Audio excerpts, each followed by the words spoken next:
perkenalkan nama saya Desi Fitra Numan Batu. Saya adalah salah satu mahasiswi Fakultas Psikologi di salah satu universitas di Medan, yaitu Universitas HKBP Nomensen Medan. Nah, di video kali ini saya akan menjelaskan satu judul dari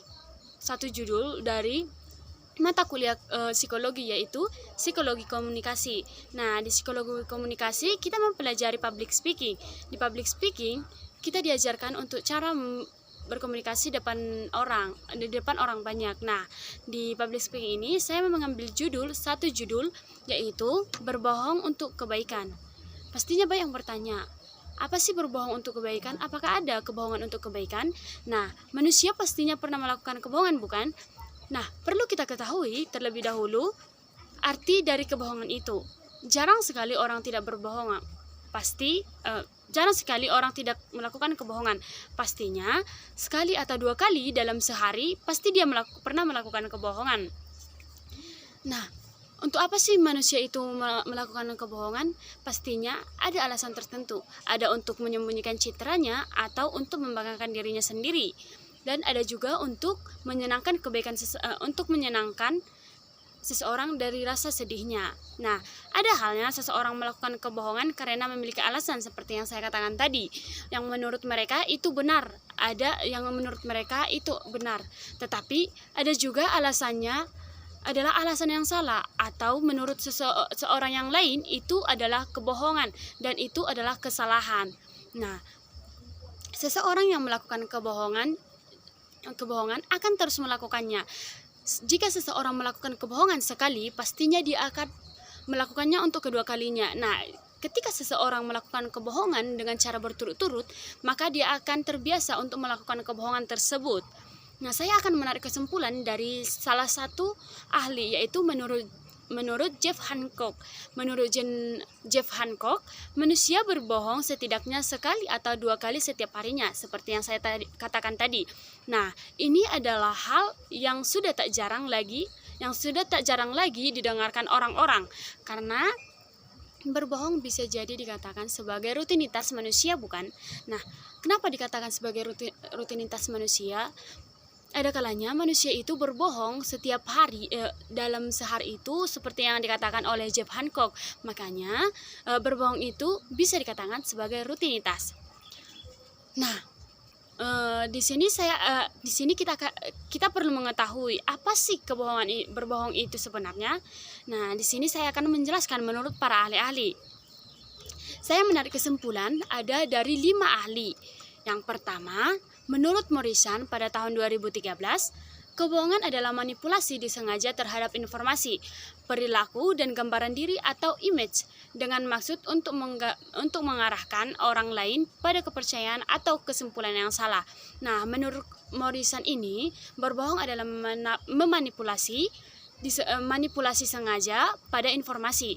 Apa sih manipulasi sengaja pada informasi? Contohnya, saya akan memberikan contohnya. Contohnya itu, ketika kita mengatakan bahwa orang itu hari ini rapi, padahal sebenarnya itu dia tidak rapi. Dan ada juga orang yang berbohong, usil juga termasuk berbohong loh. Usil juga termasuk berbohong loh. Karena kenapa saya bilang berbohong? Usil itu termasuk berbohong. Contohnya, ketika teman kita mengatakan hari ini tidak ada PR, atau ada juga yang mengatakan nanti ketika masuk kampus nanti dosennya nggak masuk loh, nanti kita dikasih tugas. Padahal dosennya itu mengatakan nanti kita masuk jam segini, contohnya itu jam 9 karena saya ada pekerjaan, tetapi dia mengatakan kepada temannya tidak masuk, jadi tidak masuk dan hanya dibimbing oleh komisarisnya. Jadi otomatis yang dalam kelasnya itu banyak yang bermain atau banyak yang tidak ikut untuk Zoom, karena sekarang kita melakukan virtual ya untuk belajar. Jadi banyak pastinya yang nggak ikut Zoom karena mereka merasa nanti atau juga dosennya nggak ikut kayak gitu. Jadi, nah, yang kedua itu menurut Holly Misbach dalam Aunila 2011 menjelaskan bahwa berbohong itu merupakan perkara yang berbahaya dan termasuk salah satu jenis keburukan yang menjalar. Artinya, dalam setiap waktu hampir dipastikan selalu saja ada orang yang melakukan kebohongan. melakukan kebohongan, baik disengaja maupun tidak disengaja. Nah, pastinya manusia itu berbohong pada setiap hari, ada yang disengaja dan ada yang tidak disengaja. Menurut Kohli Misbach dalam Aunillah pada tahun 2011. Nah, yang ketiga itu menurut Imam Nawawi dalam Aunillah pada tahun 2011 juga mengatakan bahwa kebohongan itu adalah menceritakan sesuatu namun tidak sesuai dengan fakta yang sebenarnya, baik hal itu disengaja ataupun tidak, maka hukumannya berdosa. Sedangkan orang yang tidak sengaja melakukannya, maka tidak ada dosa baginya. Nah, menurut Imam Nawawi ini adalah sama seperti yang dikatakan oleh Marisan tadi, bahwa mengatakan atau menceritakan sesuatu namun tidak sesuai dengan fakta itu sama dengan memanipulasi manipulasi sengaja pada informasi. Nah, keempat, ada Peterson tahun 1995, Zuckerman, De Paulo, dan Rosenthal pada tahun 1981. Dalam Ghani 2016 mendefinisikan kebohongan sebagai sebuah aksi atau ekspresi atau perkataan atau tindakan tanpa pemberitahuan sebelumnya yang bertujuan untuk mengubah pendirian seseorang agar menjadi percaya. Nah, ini sama juga seperti yang dikatakan oleh Morrison, Imam, karena ini adalah adalah informasi manipulasi. Jadi agar seseorang itu, kita melakukan kebohongan agar seseorang itu percaya kepada kita, dan agar seseorang itu percaya kepada apa yang kita katakan. Nah, yang kelima itu ada Ekman 2009. Mendefinisikan kebohongan sebagai kondisi ketika seorang berniat untuk menyesatkan orang lain dengan sengaja tanpa pemberitahuan terlebih dahulu dan tanpa diminta secara eksplisit oleh targetnya untuk melakukan hal itu. Nah, di sini saya sudah menjelaskan tentang menurut para ahli. Nah, sekarang saya akan menjelaskan tentang apa sih yang menjadi faktor seseorang itu bisa berbohong. Nah, menurut Aunillah pada tahun 2011 ada 3 faktor. Yang pertama itu ada faktor kepribadian. Ada beberapa orang yang memiliki kepribadian sebagai pembohong. Nah, mengapa dikatakan sebagai pembohong? Namun faktor ini juga tidak terjadi dengan sendirinya. Pastinya ada penyebab atau faktor lain yang mendukung dari faktor kepribadian ini, seperti keluarga, trauma, dan pengalaman yang tak terlupakan. Dalam kajian psikologi, orang yang biasa melakukan kebohongan biasanya sangat piawai membuat cerita hayalan sebagai salah satu perangkat untuk memuluskan kebohongannya. Nah, dalam hal ini disebut dengan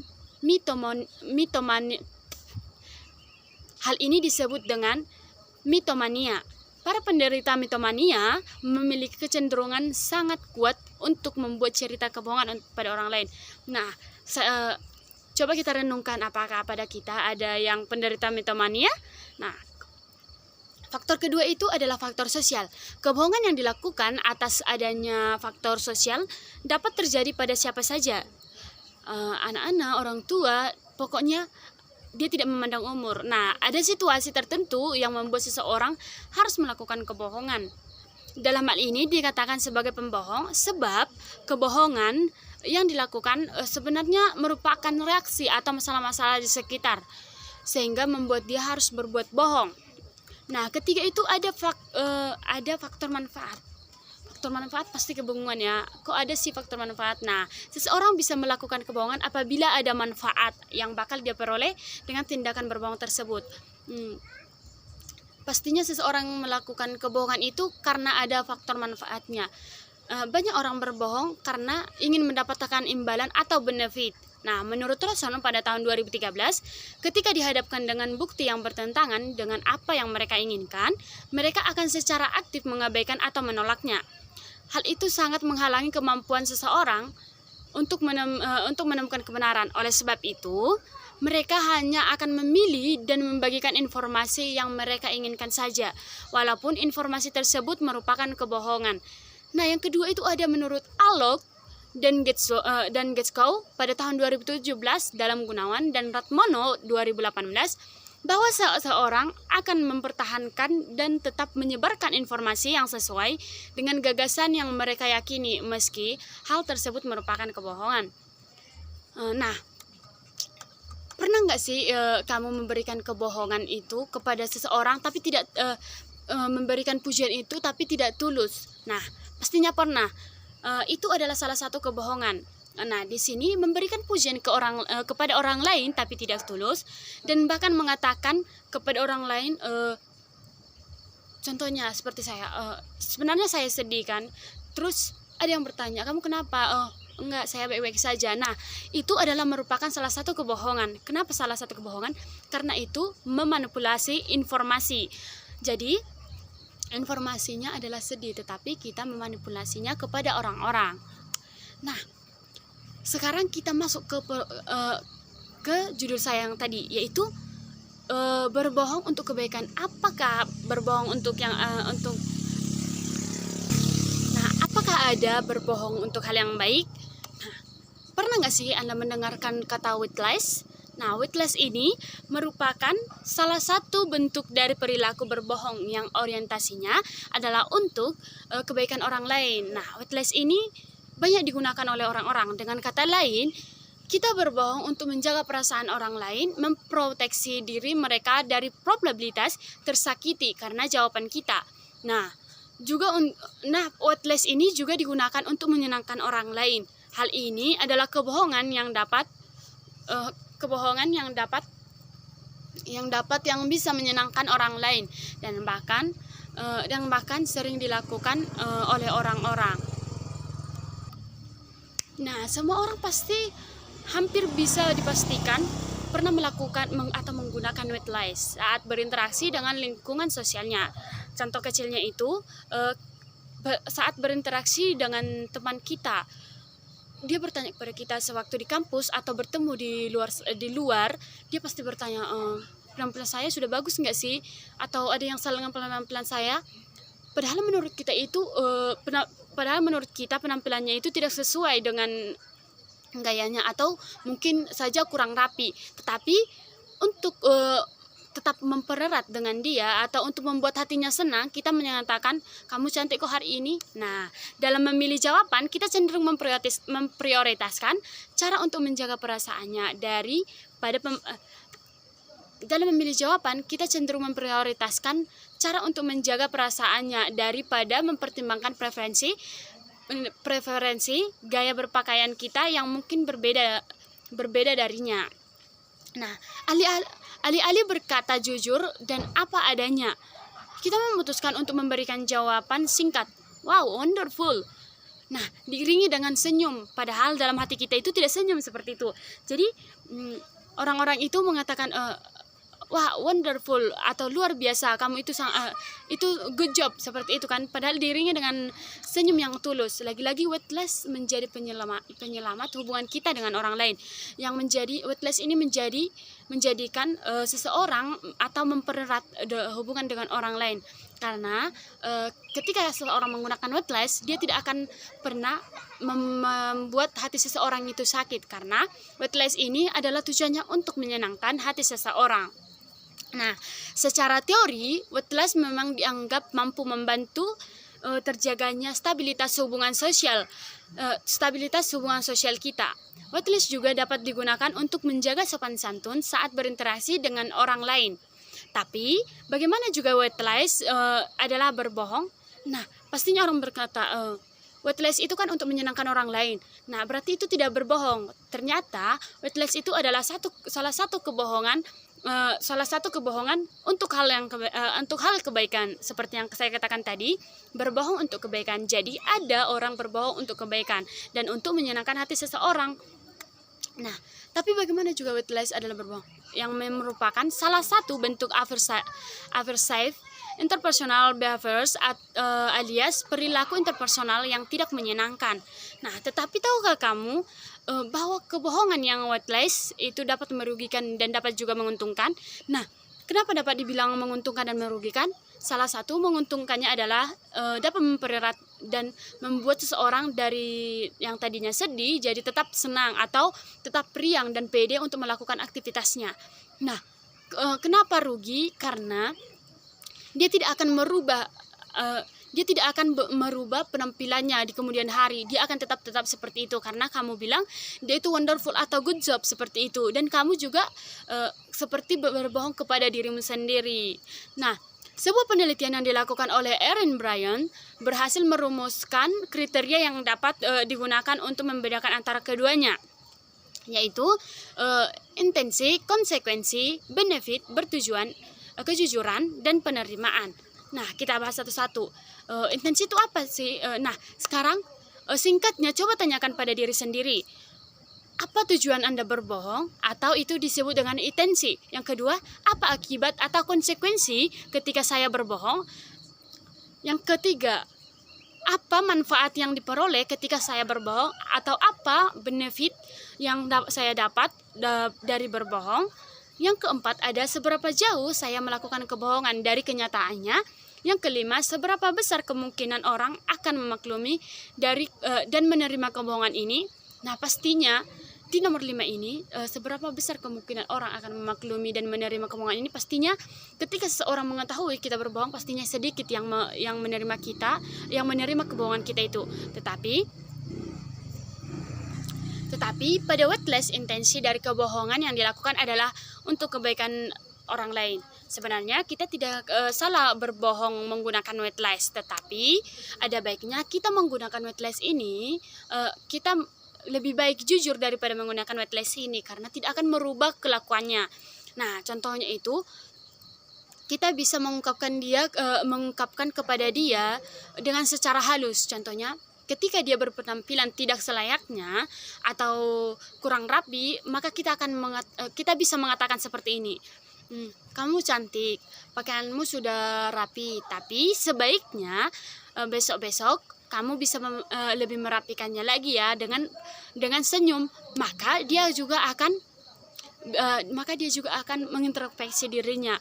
Berarti saya memang cantik, berarti saya harus memperbaikinya lagi, lebih baik lagi, seperti itu. Nah, yang perlu di highlight saat ini adalah tidak mudahnya bagi kita menyadari intensi kita berbohong. Nah, intensi itu adalah tujuan ya.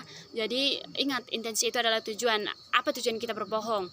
Nah, konsekuensinya bagi orang lain apa, dan keuntungannya bagi kita apa? Atau sebenarnya niat utama kita adalah untuk menyelamatkan diri kita sendiri dari konflik yang mungkin terjadi ketika kita berkata jujur. Tetapi lebih baiknya kita harus melakukan kejujuran. Meskipun konsekuensinya tidak menyakitkan, merugikan orang lain, jenis kebohongan yang juga bertujuan untuk melindungi diri kita sendiri ini tidak sepenuhnya prososial. Kenapa tidak sepenuhnya prososial? Karena pastinya ada juga konsekuensinya yang kita dapat ketika dia mengetahui kita berbohong. Nah, kebohongan ini lebih dikenal sebagai Pareto white lies. Bila kita sepenuhnya sadar bahwa kebohongan yang kita lakukan adalah untuk menghibur teman yang sedang bersedih, dan kita meyakini tidak ada niat untuk keuntungan sendiri-sendiri atau melakukannya, maka white lies yang kita ungkapkan sepenuhnya berdasarkan pada perhatian orang lain atau altruisme. Kita bisa menggunakan white lies, tapi ada baiknya gunakan kejujuran meski minim untuk jujur. Dalam artian, gunakan kejujuran itu tanpa menyinggung perasaannya, seperti yang saya katakan tadi. Mengungkapkan kejujuran dengan tersenyum, dengan kata-kata yang halus. Nah, sebenarnya tidak ada kebohongan yang tidak pernah dilakukan oleh seseorang. Pastinya semua pernah melakukan kebohongan. Saya juga pernah melakukan kebohongan, Anda juga pernah melakukan kebohongan. Semua pernah melakukan kebohongan, karena di dunia ini tidak ada yang sempurna. Ingat, berkata jujurlah, meski jujur itu kadang menyakitkan, tetapi Anda bisa berkata jujur dengan hati nurani Anda, dengan kalimat yang membuat dia terharu atau membuat dia ingin berubah, karena dia akan menyadari bahwa kebohongan yang Anda ungkapkan selama ini atau white lies yang Anda ungkapkan selama ini adalah tidak bermanfaat baginya. Nah, maka jujurlah, karena itu adalah merupakan keuntungan bagi teman kita meskipun Anda menggunakan white lies. Nah, sekian dari video saya. Semoga Anda yang menonton video ini tetap melakukan kejujuran meski kejujuran itu minim untuk dilakukan. Salam dari saya, Desi Fitrani Luman Batu dengan NPM 19900027 dari Fakultas Psikologi Universitas HKBP Nomensen Medan. Jangan lupa untuk mempelajari public speaking Anda karena public speaking sangat berguna untuk masa depan Anda. Terima kasih, salam sehat untuk semua.